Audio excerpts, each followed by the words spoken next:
Faye, good to see you, Faye. Surajit. Surajit says, how to remove ego.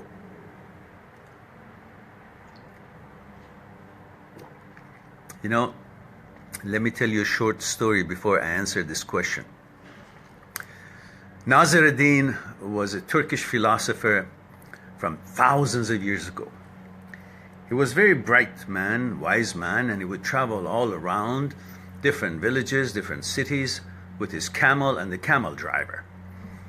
And they would go to different cities and he would give a lecture about, matters of life and go on to the next city again with his camel and his camel driver.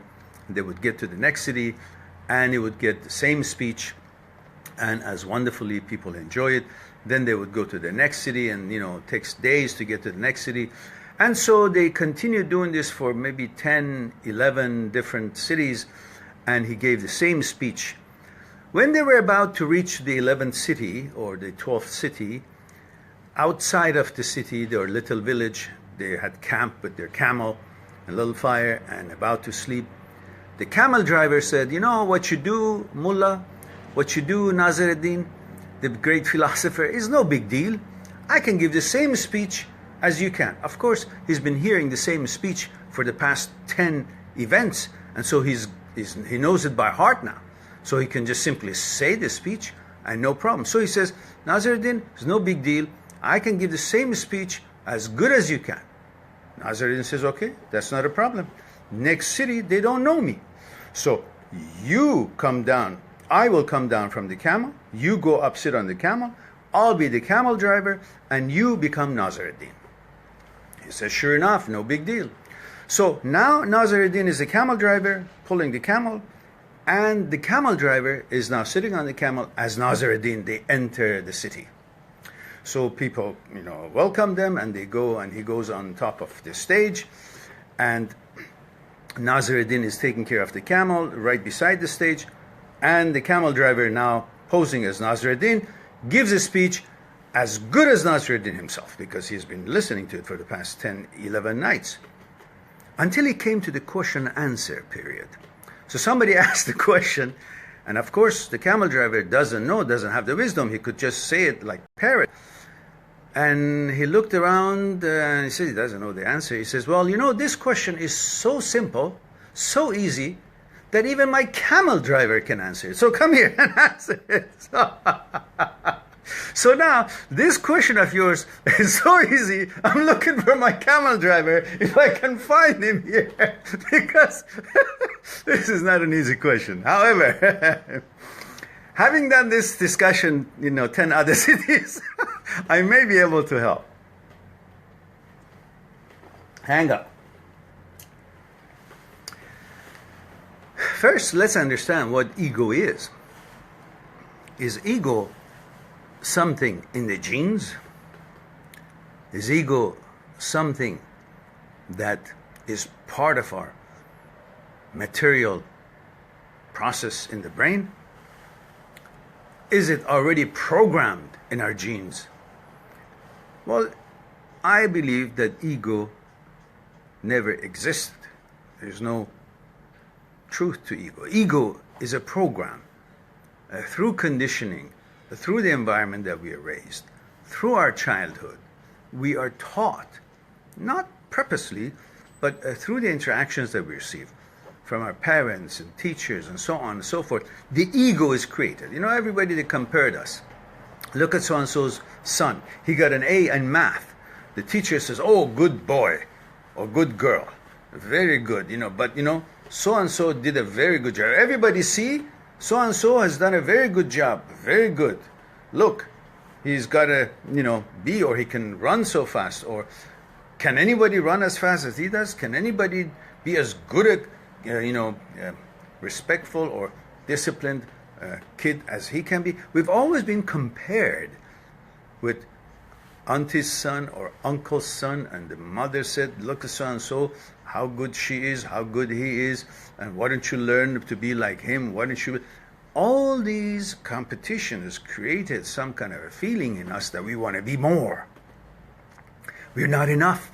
Whatever we are, there's somebody better.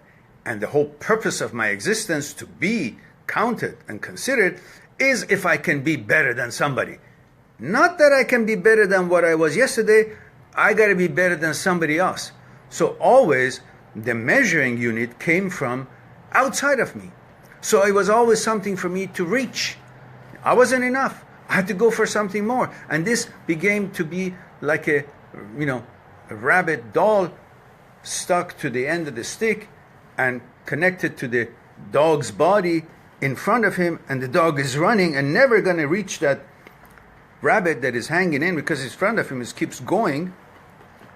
And we're in pursuit of something that we are programmed, conditioned to think that we got to get to it in order to feel we're more.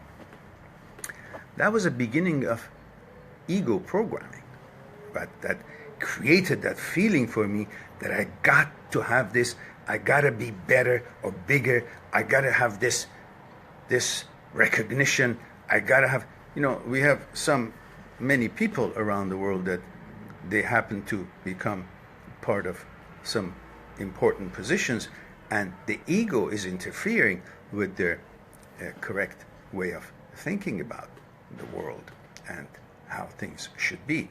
So these are all results of conditionings through childhood, that we are not enough. By not being enough, we want to be enough so we can get the recognition, affirmation of the others. And before you know it, ego has been created as a program. Otherwise, when we were born, there was no ego.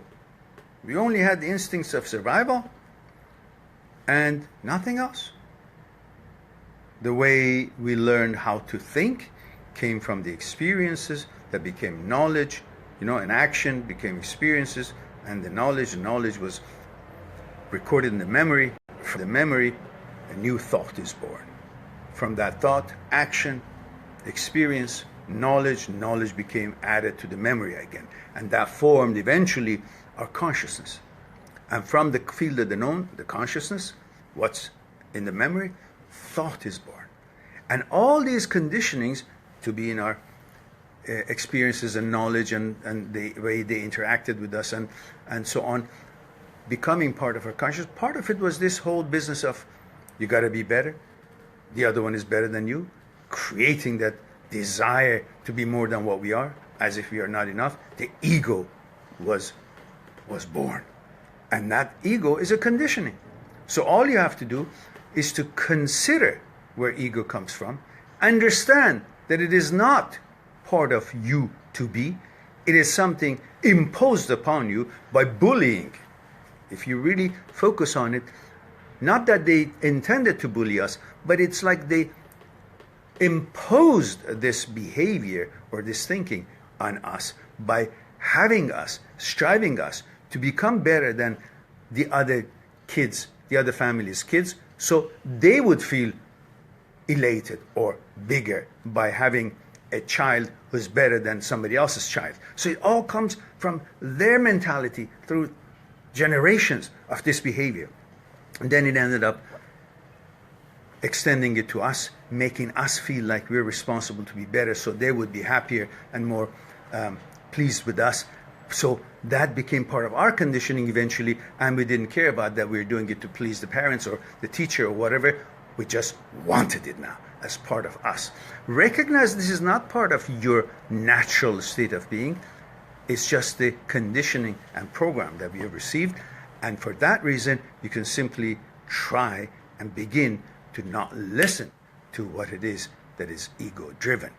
And hopefully that will be a beginning to get rid of that, which affects all of us. I hope that answers a bit of, or starts a thinking process in you about that.